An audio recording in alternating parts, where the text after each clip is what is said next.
प्रिय विद्यार्थियों नमस्कार। एजुकेशन स्कूल परिवार में आपका स्वागत है। हम पढ़ रहे थे सिंपल इंटरेस्ट, जिसकी 5 क्लास पहले हो चुकी हैं, जिसमें हमने 40 क्वेश्चन सोल्व कर लिए थे। क्वेश्चन नंबर 41, एक व्यक्ति ने ब्याज की दर जितने प्रतिशत वार्षिक थी उतने ही वर्ष के लिए 800 रुपये ऋण लिया। यदि उसने कुल ऋण की अदायगी के रूप में 1000 रुपये अदा किए तो बताएं कि उसने कितने समय तक रुपयों का उपयोग किया। भाई इसमें समय और दर का संख्यात्मक मान दोनों में बराबर है दोनों का। तो देखो कैसे सोल्व करेंगे। सबसे पहले देखो हमें क्या क्या दे रखा वो लिखो। 800 रुपये उधार लिए थे, यानी मूलधन प्रिंसिपल है 800 रुपये। उसके बाद कुल ऋण की अदायगी के रूप में 1000 रुपये अदा किए। तो ये क्या अदा किए, इसका मतलब क्या है, अमाउंट यानी मिश्र धन। ठीक है, इसमें मूलधन प्लस ब्याज दोनों शामिल हैं। हम निकाल देंगे एसआई कैसे निकालेंगे, मिश्र धन में से मूलधन घटा देंगे, कितना आएगा 200 रुपये। 1000 में से 800 घटाएंगे तो 200 रुपये। फिर क्या बताया था, दर जितने प्रतिशत वार्षिक थी उतने ही वर्ष के लिए। तो हमने मान लिया दर x प्रतिशत और समय भी क्या हो गया x वर्ष। बस सिंपल क्वेश्चन है, निकाल दो इसको। क्या हो जाएगा, साधारण ब्याज गुणा 100। साधारण ब्याज कितना है 200 गुणा में 100 बराबर मूलधन गुणा दर गुणा समय, x गुणा x। ठीक है, तो देखो इसको आप कैंसिल करना चाहो तो कैंसिल भी कर सकते हो। ठीक है, कैसे करेंगे, 2 0 से 2 0 कैंसिल हो जाएंगी। ठीक है, 8 से करेंगे तो कितना हो जाएगा 25। इधर क्या बचा देखो, x गुणा x स्क्वायर, और इधर क्या है 25, यानी x स्क्वायर बराबर 25। तो x का मान निकालेंगे, क्या जाएगा 5। x का मान 5, तो कितने समय तक उपयोग किया, 5 वर्ष तक। और दर पूछे तो दर भी क्या है 5% वार्षिक, ऑप्शन सी। क्वेश्चन नंबर 42, कौन सी धनराशि साधारण ब्याज से 5 वर्षों में 520 रुपये और 7 वर्षों में 568 रुपये हो जाएगी। कौन सी धनराशि, यानी भाई हमें प्रिंसिपल निकालना है पी, और क्या बता रखा कि 5 वर्ष में वो धनराशि कितनी हो जाती है 520 रुपये। इसका मतलब ये क्या है भाई, अमाउंट है। ठीक है, हो जाती, इसमें क्या है मूलधन प्लस ब्याज दोनों शामिल हैं। 7 वर्ष में भाई वही धनराशि 7 वर्ष में क्या हो जाती है 568 रुपये। इसमें भी क्या है मूलधन प्लस 7 वर्ष का ब्याज शामिल है, इसमें मूलधन प्लस 5 वर्ष का ब्याज शामिल है। तो देखो भाई साधारण ब्याज क्या होता है, हर वर्ष समान होता है, बराबर होता है। ठीक है, यदि दर प्रत्येक वर्ष समान है तो क्या होगा, ब्याज हर वर्ष बराबर होगा। मान लो इस वर्ष 100 है तो अगले वर्ष भी 100 ही होगा। ठीक है, तो देखो समय का अंतर कितना है 2 वर्ष, इन दोनों में कितना अंतर है 2 वर्ष का। ठीक है, ये अंतर निकाल लेंगे। कैसे निकालेंगे, तो देखो भाई मूलधन इसमें भी है और मूलधन इसमें भी शामिल है। इसमें 5 वर्ष का शामिल है ब्याज और इसमें 7 वर्ष का शामिल है। इसका मतलब इसमें 2 वर्ष का ब्याज ही तो ज़्यादा है। ठीक है, तो देखो अंतर कर लेंगे, कितना आएगा 568 में से 520 घटा देंगे, कितना आएगा 48, यानी 48 रुपये ज़्यादा क्यों है, क्योंकि ये 2 वर्ष का ब्याज ज़्यादा शामिल है इसमें। तो 2 वर्ष का ब्याज कितना है 48, तो 1 वर्ष का ब्याज निकालेंगे कितना आ जाएगा 24 रुपये। 1 वर्ष का ब्याज 24 रुपये। पूछा क्या है, वो धनराशि क्या है, यानी वो प्रिंसिपल, ये पूछा है मूलधन क्या है। तो कैसे निकालेंगे, देखो कुछ नहीं किया मैंने, ये सब क्वेश्चन में दे रखा था, इससे ऊपर इसका अंतर किया दोनों का। ठीक है, तो हमने ब्याज निकाल लिया। अब देखो या तो 5 वर्ष का ब्याज इसमें से घटा दो या इसमें से 7 वर्ष का ब्याज घटा दो, हमारा क्या आ जाएगा मूलधन। तो 1 वर्ष का ब्याज 24, 5 वर्ष का निकालेंगे तो 24 गुणा 5 कितना हो जाएगा 120 रुपये ब्याज। तो 520 में से 120 घटाएंगे कितना बचेगा, देखो इसमें से 120 घटा दो, यानी कितना आएगा 400 रुपये। ये हमारा आंसर आ गया। इससे निकालना चाहो तो इससे भी निकाल सकते हैं। कैसे निकालेंगे, 1 वर्ष का ब्याज 24 रुपये, 7 वर्ष का हो जाएगा 24 गुणा 7 168 रुपये। तो इसमें से 168 घटा दो, आंसर वही 400 आएगा। ठीक है, तो हमारा आंसर हो जाएगा ऑप्शन ए। क्वेश्चन नंबर 43, कोई धनराशि साधारण ब्याज की किसी दर से 8 वर्ष में 2,900 रुपये तथा 10 वर्ष में 3,000 रुपये हो जाती है, वार्षिक ब्याज की दर क्या है। पिछला क्वेश्चन करवाया वैसा सेम क्वेश्चन है, लेकिन इसमें क्या पूछ लिया, दर पूछ लिया। तो देखो कैसे करेंगे भाई, क्या बता रखा है, धनराशि 8 वर्ष में, 8 वर्ष में कितनी हो जाती है, 2,900 रुपये। यानी यहाँ पे जो भी राशि थी यानी पी यानी मूलधन प्रिंसिपल, ठीक है, वो कितना हो जाता है 2,900 रुपये। यानी इसमें मूलधन प्लस ब्याज दोनों शामिल है, यानी 8 वर्ष का ब्याज भी शामिल है इसमें। ये क्या है, अमाउंट यानी मिश्र धन। फिर क्या बताया है, वही धनराशि 10 वर्ष में क्या हो जाती है भाई, 8 में ये हो जाती है, फिर 10 में वो 3,000 रुपये हो जाती है। इसमें क्या है, मूलधन प्लस 10 वर्ष का ब्याज शामिल है। तो देखो अंतर कर देंगे, साधारण ब्याज हर वर्ष समान रहता है, तो यानी समय का अंतर कितना है, 2 वर्ष का, 10 में से 8 घटा दिया, ठीक है। और मिश्र धन का अंतर 3,000 में से 2,900 घटाएंगे तो कितना आएगा अंतर, 100 रुपये, ठीक है। 3,000 में से 2,900 घटा देंगे, यानी 2 वर्ष का ब्याज कितना है, 100 रुपये। 100 ही तो ज़्यादा है, क्यों ज़्यादा है, क्योंकि 2 वर्ष का ब्याज ज़्यादा शामिल है। तो 1 वर्ष का ब्याज आ जाएगा, 1 वर्ष का ब्याज 50 रुपये। अब इससे मूलधन निकाल सकते हैं, कैसे निकालेंगे, या तो हम इसमें से 8 वर्ष का ब्याज घटा देंगे या इसमें से 10 वर्ष का ब्याज घटा देंगे। तो देखो कैसे घटाएंगे, मूलधन ये ले लो 2900 माइनस कितने वर्ष का ब्याज शामिल है इसमें, 8 वर्ष का, और 1 वर्ष का कितना है 50, तो 50 गुणा 8 करेंगे तो 400 घटा दो इसमें से, ठीक है। 50 को 8 से गुणा किया 400, कितना आएगा 2,500 रुपये। या इसमें 10 वर्ष का घटा दो, 10 गुणा 50 500, 3,000 में 500 घटाएंगे तो भी आएगा 2,500। अब दर निकाल सकते हैं। 1 वर्ष का ब्याज हमारे पास है 50 रुपये किस पे बढ़ता है, 2,500 पे, और प्रतिशत के लिए गुणा में 100, यानी में दर निकाल रहे हैं, ठीक है। 2 0 से 2 0 कैंसिल, 25 से 2 बार में दर कितनी है, 2% वार्षिक। Option D. क्वेश्चन नंबर 44, साधारण ब्याज की किसी दर से किसी समयावधि के बाद मूलधन तथा मिश्रधन 4:5 के अनुपात में है, इसके 3 वर्ष के उपरांत उसी ब्याज की दर से मूलधन का मिश्रधन से अनुपात 5:7 हो जाता है, ब्याज की दर क्या होगी। मैंने रखा है मूलधन, मूलधन यानी प्रिंसिपल भाई, पी लिख देते हैं इसको, ठीक है। और मिश्रधन को क्या बताया था मैंने, अमाउंट यानी ए, ठीक है भाई। कुछ क्या बताया, साधारण ब्याज की किसी दर से किसी समयावधि के बाद, दर भी नहीं बताया और समय अवधि भी नहीं बताया, किसी समय अवधि यानी कोई निश्चित होगी, मूलधन तथा मिश्रधन का अनुपात 4:5 हो जाता है। भाई मूलधन प्रिंसिपल 4 है तो मिश्रधन कितना हो जाएगा 5। ये नहीं बताया समय कितना है भाई, कुछ समय बाद ये हो जाता है, दर भी नहीं बताया। लेकिन इसके 3 वर्ष बाद, इसके 3 वर्ष बाद, 3 वर्ष प्लस लिख लेते हैं भाई, ये जो भी हुआ था रेशियो, उसके 3 साल और बाद क्या हो जाता है रेशियो, 5:7। तो ब्याज की दर क्या होगी, तो देखो भाई मूलधन वही सेम है, जो यहां पे था वही यहां पे होगा, दोनों क्या होगा बराबर। तो लिख लेना, पहले मूलधन समान करेंगे, मूलधन समान करेंगे क्योंकि मूलधन तो समान है भाई, ठीक है, क्योंकि यहां पे था वही यहां पे है। मिश्रधन ही तो बढ़ता है समय के अनुसार, यानी इसमें ब्याज ऐड होता रहता है, ठीक है। तो इसको बराबर करेंगे, कैसे बराबर करेंगे, इसको 5 से गुणा कर दो, नीचे वाले को 4 से गुणा कर दो, पूरे अनुपात को करना पड़ेगा, ठीक है। यानी इसको तो करेंगे हमें गुणा 5 से और इसको करेंगे 4 से, तो देखो कितना हो जाएगा, 5 गुणा 4 20 और 5 गुणा 5 25। अब रेशियो ये हो गया हमारा नया, इसको छोड़ दो एक बार, ठीक है। बात वही है 20 और ये 25, लेकिन ये बना लिया नया। अब देखो इसको करेंगे 4 से, 4 5 20 और 4 7 28, ये हो गया।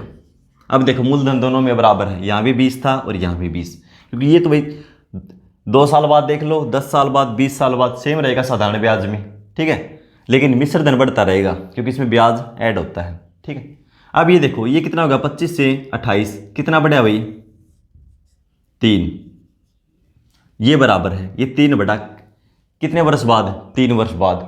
तो इसका मतलब क्या भाई, इसमें 3 वर्ष ज़्यादा का ब्याज जोड़ रखा हमने, ठीक है। तो 3 वर्ष का ब्याज कितना है, 3 वर्ष का SI कितना है 3, और 1 वर्ष का कितना हो जाएगा फिर 3 को 3 से भाग दे देंगे तो कितना आएगा 1 वर्ष का 1। अब हमारे पास 1 वर्ष का ब्याज है, मूलधन भी है, तो दर निकाल सकते हैं। तो लिखो दर बराबर 1 रुपये बढ़ता है, कितने पे बढ़ता है 1, 20 पे, प्रतिशत के लिए गुणा में 100, 20 से 5, यानी दर कितनी है 5%। ठीक है, ऑप्शन सी। क्वेश्चन नंबर 45, यदि 800 रुपये 8 वर्षों में साधारण ब्याज की दर पर 1100 रुपये हो जाएं तो बताएं कौन सी राशि उसी दर से 6 वर्षों में 1820 रुपये हो जाएगी। भाई 800 रुपये दे रखे हैं, यानी प्रिंसिपल दे रखा है, कितने वर्ष में 8 वर्ष में 1120 रुपये हो जाएं, यानी क्या है ये अमाउंट है मिश्र धन। ठीक है, तो हम SI निकाल लेंगे। SI कितना आ जाएगा, ये 8 वर्ष में इतना हो जाता है, इसका मतलब क्या मूलधन प्लस ब्याज दोनों शामिल हैं इसमें। 800 घटा देंगे तो कितना आएगा 320। 8 वर्ष का SI है, हम निकाल लेंगे 1 वर्ष का, 1 वर्ष का SI ये कितने वर्ष का है 8 वर्ष का, 8 से भाग दे देंगे कितना आएगा 40 रुपये। 1 वर्ष का ब्याज 40 रुपये। अब हम इससे दर निकाल सकते हैं। दर कैसे निकालेंगे, R 1 वर्ष का ब्याज कितना है 40, कितने रुपये होता है ब्याज ये 800 पे, प्रतिशत के लिए गुणा में 100, 2 0 से 2 0 कैंसिल, 8 से 5, यानी दर है 5%। ठीक है, अब दूसरा क्या दे रखा है भाई, कोई राशि पूछ रखी है, क्या थी वो यहाँ पे। ठीक है, उसी दर से, दर कितनी है 5%, 6 वर्ष में, और कितनी हो जाती है 1820 रुपये। तो हमें क्या निकालना है इसका, वो राशि निकालनी है। देखो SI यानी साधारण ब्याज, भाई 1 वर्ष में कितना बढ़ता है 5%, और 6 वर्ष में गुणा कर देंगे 5 गुणा 6, 30% ब्याज हो जाएगा। जो भी धनराशि है उसका 30% ब्याज निकालेंगे, वो क्या होगा SI कितने वर्ष का 6 वर्ष का। ठीक है, अब हमें क्या ज्ञात करना है, प्रिंसिपल।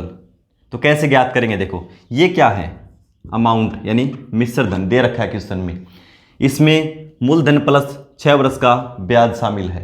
मूलधन अपने आप में कितना प्रतिशत है 100%, और ब्याज 30%, यानी कितना का जोड़ेंगे तो 130%, ये दोनों को जोड़ के है। तो 130% की वैल्यू क्या है, 130% की वैल्यू क्या है 1820। 1% की निकालनी है तो इसको हम 130 से भाग दे देंगे, और ये अपने आप में 100%, तो 100 की वैल्यू निकाल ली तो गुणा में 100, 0 से 0 कैंसिल, 13 से 1, 13 चौके 52, 14 गुणा 100, 1400 रुपये वो धनराशि है। ठीक है, ऑप्शन बी। क्वेश्चन नंबर 46, 10% वार्षिक ब्याज की दर से किसी निश्चित समय के बाद एक निश्चित मूलधन और साधारण ब्याज का अनुपात 10:3 था। निवेश किए गए धन की अवधि कितने वर्ष थी। भाई ये मूलधन दे रखा है P और ये SI। ठीक है, SI का अनुपात दे रखा है 10:3। इसका मतलब क्या है, प्रिंसिपल 10 है तो साधारण ब्याज 3 है। तो क्या निकालना है, धन की अवधि कितने वर्ष थी, यानी समय निकालना है। तो इसको दो तरीके से कर सकते हैं हम। कैसे करेंगे, देखो पहले मान लेते P कितना है 10, रेट भी दे रखी है 10%, समय हमें निकालना है, और SI दे रखा है साधारण ब्याज कितना 3। ठीक है, तो हम एक बार ये देख लेते हैं 1 वर्ष का ब्याज कितना होगा। 1 वर्ष का SI यानी 1 वर्ष का साधारण ब्याज कैसे पता करेंगे, भाई मूलधन 10 है और ब्याज कितना 10% वार्षिक, यानी 10 का 10% निकाल लेंगे कितना आएगा, वही क्या होगा ब्याज 10 का 10%। 1 वर्ष का निकाल लेंगे कितना आएगा, 10 का 10% निकालेंगे तो 1।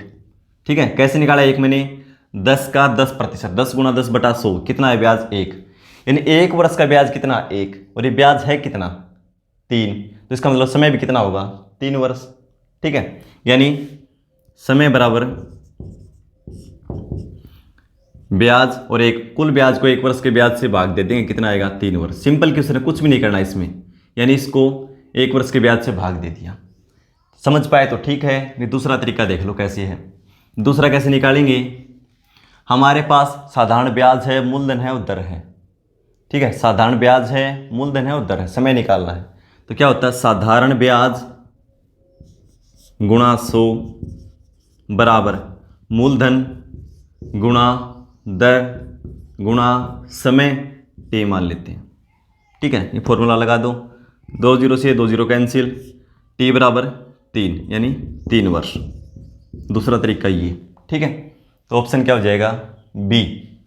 क्वेश्चन नंबर 47, कितने समय में 8% की वार्षिक दर से साधारण ब्याज मूलधन का 2/5 होगा। मूलधन का 2/5 होगा। भाई जो तुलना की जाती है वो राशि हमेशा नीचे मिलेगी, और तुलना किससे की जा रही है, मूलधन का, इन तुलना वाली राशि के साथ में हमेशा का, की या से मिलेगा। इन 2/5, मूलधन का 2/5, तुलना वाली राशि हमेशा नीचे, यानी ये क्या है, मूलधन, और ये क्या है, एसआई यानी साधारण ब्याज। ठीक है, अब क्वेश्चन को सिंपल बना लेंगे हम। मूलधन कितना है, 5, और क्या दे रखा है, दर 8% वार्षिक, समय हमें निकालना है टी, और एसआई कितना है, 2। ठीक है, एसआई 2। तो हम क्या करेंगे, 1 वर्ष का एसआई निकाल लेंगे। 1 वर्ष का एसआई कैसे निकालेंगे, भाई 5 का 8% ही तो होगा। मूलधन 5 है, दर 8% है, तो कितना हो जाएगा, 5 का 8%, 5 गुणा 8/100। ये कितना हो जाएगा, 8 गुणा 5 40/100। इसको क्या लिख सकता हूँ, 2/5। कैंसिल करेंगे क्या आ जाएगा, 2/5। 1 वर्ष का ब्याज 2/5 है, और कुल ब्याज क्या है, 2। तो समय निकालना है, तो समय कैसे निकालेंगे, कुल ब्याज को, कुल ब्याज क्या है, 2, कुल ब्याज को 1 वर्ष के ब्याज से भाग दे देंगे, यानी 2/5, 5 ऊपर चला जाएगा, 2 से 2 कैंसिल, यानी 5 वर्ष। एक तरीका ये है। दूसरा तरीका देखो, सिंपल हो जाएगा, जो शुरू की क्लास में मैंने फॉर्मूला बताया था, साधारण ब्याज गुणा 100। साधारण ब्याज दे रखा है 2 गुणा 100 बराबर मूलधन गुणा दर गुणा समय। मूलधन 5, दर 8, समय टी वर्ष। ठीक है, इसको कैंसिल कर दो, 2 से 4, 5 गुणा 4 20, 20 से कैंसिल करेंगे तो ये 5 बार में, यानी टी बराबर 5 वर्ष। दूसरा तरीका ये था। ठीक है, ऑप्शन सी। क्वेश्चन नंबर 48, कोई धनराशि साधारण ब्याज की दर से 15 वर्षों में स्वयं की 3 गुना हो जाती है, तो कितने समय में वह स्वयं की 5 गुना होगी। बिल्कुल इजी क्वेश्चन है। देखो, कोई धनराशि साधारण ब्याज की दर से 15 वर्षों में स्वयं की 3 गुना हो जाती है। मैंने मान लिया भाई मूलधन, मूलधन यानी प्रिंसिपल क्या हो जाएगा, 1 मान लिया। ठीक है, और 15 वर्षों में स्वयं की 3 गुना हो जाती है, इसका मतलब क्या है, वो मिश्र धन है। तो लिखो 15 वर्षों का मिश्र धन यानी अमाउंट, 15 वर्ष में कितना हो जाता है भाई, इसका 3 गुना। तो एक का मूलधन का 3 गुना, यानी इसका एक 3 गुना करेंगे तो कितना हो जाएगा, 3। क्वेश्चन में दे रखा है, सब पूछिए। फिर देखो 15 वर्षों का ब्याज, भाई ये क्या, 15 वर्षों का मिश्र धन, इसमें मूलधन प्लस 15 वर्षों का ब्याज शामिल है। हमें निकालना ब्याज, तो क्या करेंगे, मिश्र धन में से मूलधन घटा देंगे, 3 में से घटाएंगे तो 2। ठीक है, 2 क्या निकालना है, तो वह कितने समय में स्वयं की 5 गुना होगी। तो देखो भाई, इसका मतलब क्या हुआ, जितने गुना होती है धनराशि, ब्याज उसका 1 कम कर दो, उतने ही गुना ब्याज होता है। यानी ब्याज कितना हुआ, 2 गुना। धनराशि कितनी थी, 3 गुना। अब धनराशि कितनी करनी है, 5 गुना। धनराशि कितनी करनी है, 5 गुना। तो ब्याज कितना होगा, 4 गुना, यानी ब्याज 4 हो जाएगा। फिर धनराशि 5 गुना होगी तो ब्याज कितना हो जाएगा, 4 गुना, क्योंकि 5 में से 1 घटा देंगे कितना है, 4, जो इसका 4 गुना है। ठीक है, आराम से समझो, बिल्कुल 4 गुना। तो देखो 2 गुना ब्याज कितने वर्षों में होता है, 15 गुणों में। 2 गुना ब्याज, 2 गुना ब्याज कितने वर्षों में होता है भाई, 15 में। 1 गुना ब्याज कितने वर्षों में होगा, 15/2 वर्षों में। और ब्याज कितने गुना करना हमें, 4 गुना। तो 4 से गुणा कर दो, 2 से 2, 15 गुणा 2 30 वर्ष में वो धनराशि स्वयं की 5 गुना हो जाएगी। ठीक है, क्योंकि ब्याज तो 4 गुना ही होगा ना, 1 गुना खुद भी था वो धनराशि। ठीक है, यानी ब्याज हो जाएगा 4 गुना। कितने वर्षों में? 30 वर्ष में। 4 और 1 5, धनराशि स्वयं की हो जाएगी 5 गुना 30 वर्ष में। Option C. क्वेश्चन नंबर 49, यदि कोई धनराशि साधारण ब्याज की दर से 16 वर्षों में अपनी 2 गुनी हो जाती है तो बताएं वही राशि 8 वर्षों में कितने गुनी हो जाएगी। इस क्वेश्चन को सोल्व करके आंसर कमेंट बॉक्स में लिखेंगे। मिलते हैं अगली क्लास में। धन्यवाद।